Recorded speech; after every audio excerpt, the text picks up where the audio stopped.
नमस्कार साथियों, स्वागत है आप सबका हमारे चैनल पर। साथियों, एक बहुत ही बड़ा अपडेट निकल कर आया है।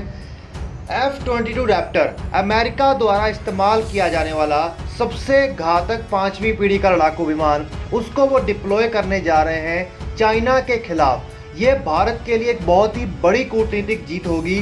तो चलिए साथियों, इसके बारे में डिटेल में बात करते हैं।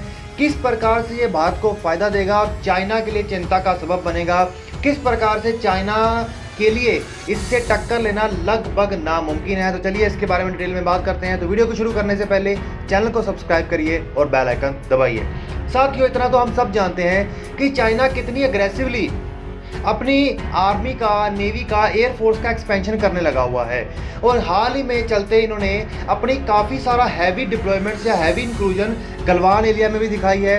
और इसके अलावा चाइना यहीं पर ही नहीं रुका, उसने अपने काफ़ी सारे फाइटर जेट और बॉम्बर्स को ताइवान के एयर स्पेस में घुसा दिया। और उसके अलावा ये और भी कई इलाकों में अपना जो इंटरफेरेंस है वो करता जा रहा है। तो इसकी अग्रेसिव नीति को देखते हुए अमेरिका बहुत चिंतित था। और हमें पता है हाल ही में किस प्रकार यूके भी चाइना की इस विस्तारवादी नीतियों के खिलाफ निकल कर आया है और उसने अपने बहुत सारे F-35 5th generation fighter jet तक भेज दिए। इसी में चलते, एक पहल के चलते अमेरिका ने एक बहुत ही बड़ा डिसीजन लिया है। अमेरिका ने कहा है कि जिस तरीके से चाइना अपने एग्रेशन को दिखा रहा है, ये पूरे विश्व के लिए सबसे बड़ा खतरा बनकर आ रहा है, तो हमें इससे निपटने की ज़रूरत है। तो उसने तय किया है कि अपने 2 दर्जन से ज़्यादा F-22 रैप्टर फाइटर जेट को वो डिप्लॉय करने वाला है पैसिफिक, इंडो पैसिफिक रीजन के अंदर। हो सकता है कि ये भारत में डिप्लॉय हो जाएं। अगर ये भारत में डिप्लॉय हुए तो मोस्ट प्रोबेबली ये अंडमान निकोबार के एरिया में डिप्लॉय किए जा सकते हैं। वहाँ पर जो थिएटर कमांड है, हो सकता है कि ये ताइवान हो सकता है कि ये जापान में भी डिप्लॉय किए जा सके। अमेरिका ने इससे लगते कहा है कि हमारे लिए इससे ज़्यादा और तेज़ी से डिप्लॉयमेंट करना कोई बड़ी मुश्किल चीज़ नहीं है। चाइना जितने में सोचेगा ना कि हम अपने एयर जेट्स को डिप्लॉय करें, क्योंकि चाइना के पास 5वीं पीढ़ी के 24 एयर जेट हैं, वो भी जिसमें इंजन की कमी आती है या सो कई फॉल्ट आते हैं, क्योंकि इसकी टेक्नोलॉजी चोरी की रहती है। तो इसी के चलते उन्होंने कहा है कि जब तक कि वो सोचेगा ना, हम अपने बहुत बड़ी 5वीं पीढ़ी के विमानों की जो फ्लीट है उसको वहाँ पर डिप्लॉय कर देंगे। साथियों, आपकी जानकारी के लिए बता दूँ, अमेरिका का ये F-22 रैप्टर अमेरिका के पास 180 की संख्या में है। और अमेरिका का ये कहना है कि अगर हमें कल को इसकी प्रोडक्शन बढ़ाकर और ज़्यादा करनी पड़ी तो हम इसे बहुत तेज़ी से बनाकर प्रोड्यूस कर सकते हैं और डिप्लॉय कर सकते हैं। तो उसके मुकाबले चाइना के लिए इससे टक्कर लेना बिल्कुल भी आसान चीज़ नहीं है।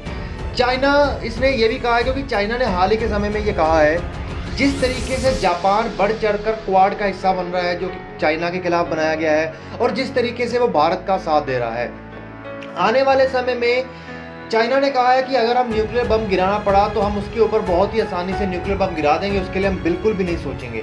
तो इसी के चलते अमेरिका अपनी रिस्पॉन्सिबिलिटीज़ को समझते हुए और जापान के साथ कॉन्ट्रैक्ट्स हैं उन सबको समझते हुए उन्होंने ये तय किया है कि जी हाँ, हम यहाँ पर अपने फाइटर जेट्स को डिप्लॉय करेंगे।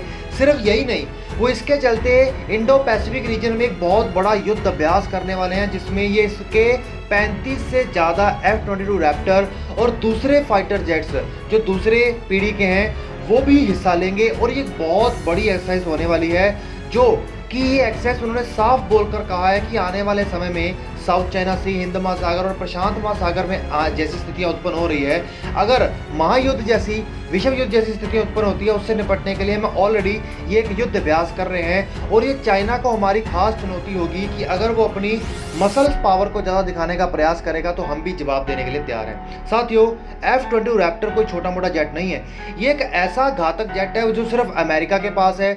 और अगर इसमें न्यूक्लियर बम लगाकर या दूसरे बमों को लगाकर एक बहुत बड़ी संख्या में इसको चाइना के अंदर भेज दिया तो चाइना के रडार इसको कभी डिटेक्ट ही नहीं कर पाएंगे। और इसके चलते सबसे बड़ा नुकसान चाइना को ये होगा कि वो चाइना की कोई आर्मी का एस्टेब्लिशमेंट एरिया या फिर उसकी आर्मी की कम्युनिकेशन लाइंस, उसके सैटेलाइट, उसकी कम्युनिकेशन लाइंस या उसके इंफ्रास्ट्रक्चर को तबाह करके रख देगी, जो कि चुटकियों में जो युद्ध जैसी स्थिति होगी उसको चाइना के खिलाफ कर देगी। तो तो साथियों आप सब इसके बारे में कमेंट करके बताइए कि आपको क्या लगता है कि भारत को खुलकर आगे आकर चाइना को ये कहना चाहिए कि जी हाँ, इन जेट्स को हमारे यहाँ पर डिप्लॉय करो, क्योंकि जहाँ पर भी ये जेट डिप्लॉय हो गए तो चाइना ये ना सोचे कि बहुत आसानी से उस एरिया में घूम लेगा, ये जेट्स उसे घूमने नहीं देंगे। तो चलिए साथियों, इसी के साथ वीडियो का अंत करते हैं। चैनल को सब्सक्राइब करिए, बेल आइकन दबाइए।